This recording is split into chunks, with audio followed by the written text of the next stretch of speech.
आज सुबह बगीचे में फिर से काम चल रहा है। ये देखिए पेड़ों का ग्रोथ, बहुत शानदार ग्रोथ हो रहा है। ये अभी सिर्फ 1.25 महीने ही हुए हैं और पेड़ों का ग्रोथ देखिए बहुत अच्छे से हो रहा है।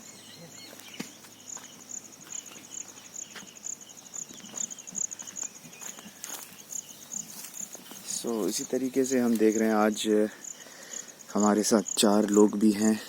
फ़िलहाल यहाँ 3 हैं।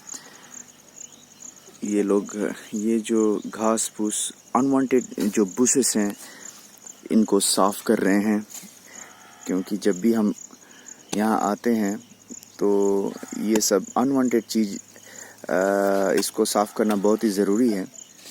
इससे काफ़ी सारी चीज़ें होती है। एक तो ये जितना भी विटामिन्स है इसके चारों तरफ इस पौधे को जितना भी लगेगा तो ये सब चूस लेते हैं। तो इसको बचाने के लिए एक तो इनका काटना ज़रूरी है। ये देखिए हम जिस तरीके से ये काट रहे हैं। दूसरी बात है कि साफ़ सफाई रहेगी तो देखने में भी अच्छा लगेगा। तीसरी बात, यहाँ खेतों के बीच में है तो सांप वगैरह का आना काफ़ी नॉर्मल है। तो जितना साफ़ सफाई रहेगा तो सांप, बिच्छू और इस तरीके के कीड़े मकोड़े और भी तो वो नहीं आएंगे। तो हमें हमेशा महीने में 2 से 3 दिन इस पूरे बगीचे को हमें साफ़ करना है।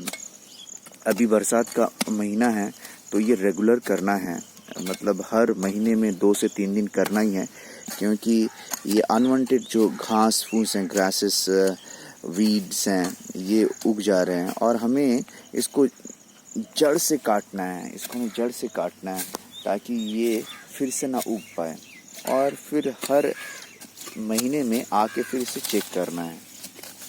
तो इस तरीके से इसको साफ रखना है ताकि ये क्लियर कट दिखे। देखिए हमने ये जो लगाया हुआ है इसके चारों तरफ पूरा साफ कर दिया गया है, कहीं भी घास फूस नहीं है। ये जो फिर एक पौधा है इसके चारों तरफ अभी काट रखा है, साफ किया गया है। अभी साफ आज हम कर रहे हैं और ये सारा यहाँ रख रहे हैं और कल इन सारे चीज़ों को जो हमने साफ़ किया है उसको फिर ये बॉर्डर में हम डाल देंगे, फेंसिंग के साइड में। तो फेंसिंग और भी नीचे से मजबूत हो जाएगी, क्योंकि यहाँ सबसे बड़ा जो इशू है बकरियों का, गाय का। तो बकरी जो छोटे छोटे होते हैं ये फेंसिंग के नीचे से भी आ जाते हैं। तो ये जो जितने भी हम घास फूस और मिट्टी हमने ये साफ़ कर रहे हैं तो वो हम ये बॉर्डर पे, फेंसिंग के बॉर्डर पे देते जाएंगे। तो आज ये सिर्फ साफ़ कर रहे हैं, फिर कल फिर बॉर्डर पे रहेंगे। इसके बाद हमारा दूसरा काम रहेगा, ये जो पौधा है इसके चारों तरफ हम उर्वरक डालें और एक काली मिट्टी जो हमने लाई हुई है वो इस फेंसिंग के बाजू में, जो दूर फेंसिंग दिख रहा है उसके पीछे में हमने वो रखा हुआ है। मैं दिखाता हूँ। ये जो मिट्टी है आप देखिए, ये जो काली मिट्टी है, ये जो काली मिट्टी टीले के रूप में आप दूर दूर देख रहे हो, ये काली मिट्टी कम से कम 60 ट्रॉली मिट्टी यहाँ रखी हुई है। एक्चुअली ये एक्सपेंशन का हमारा प्लान है।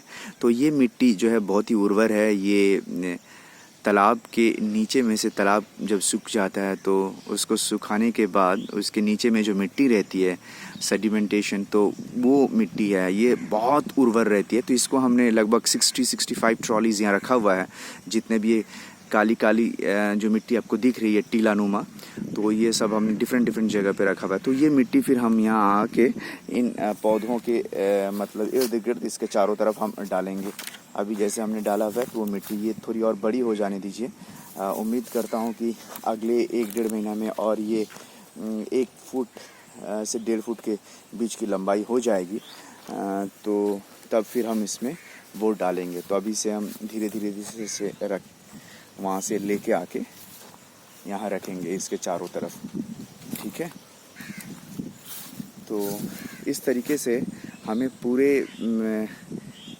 बगीचे को साफ़ रखना है, काली मिट्टी देनी है, बीच बीच में आते रहना है कि पत्ते सूख तो नहीं रहे हैं और इसमें कीड़े मकोड़े तो नहीं लग रहे हैं। जैसे अभी ये पेड़ देखिए, पौधा देखिए, यहाँ ये